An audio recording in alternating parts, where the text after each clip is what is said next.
سلام علیکم یار دوستان محترم هواداری کانال.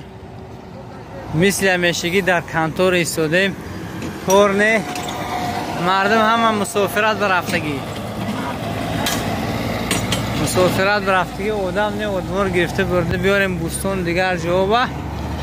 از همین خاطر همین برادر از مسجد کوهی کومر آورده. من زمستان هم نزدیک شده ایستاده است و کومری ارساوی کسی که داند که ارساوی خیلی سوزشی راست که تعریفش من نمیدونم.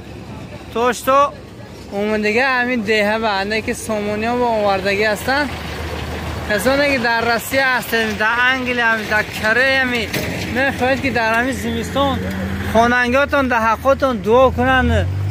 پیشگاه گرم نیستد مثل امسال اگر خنک شود، اگر تنقیسی نکشن حتما در رقمای در زیر نوار بوده زنگ میزنید، خریداری میگنید.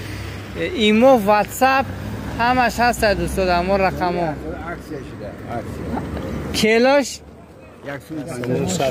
یک سامان 60 درم حاضرش ارزان بوده دوستان. یک سامان 60 درم تو در خانه‌تون منطقه یکمش است که چی حاجی امیر باشد، چی زرافشان باشد، چی سامانیان دوستان، چی توت خالی باشد، فرق نه. خلاصه وای ماشین مایده دستافکه منم ماشین مایده خطی.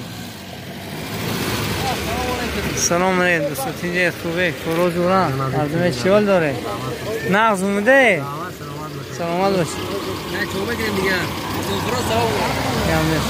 چند رقم؟ 93 302 0604 دوستو. این بود برای شما یک نوارچه کوتاه، یک تلپه تاکسی سامانیان. همش کلینت انتظار لیکن کلینت نیست. همه تون برفتید رسیه با اکثر بیننده ها که کانال من 70 چند فایز از رسیه تماشا میگنن دوستو، حتما آبونه شوید در کانال.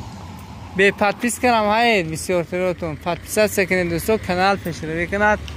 باقی سربلند خانواد باشد گپ بسیار نمیکنید دوستان.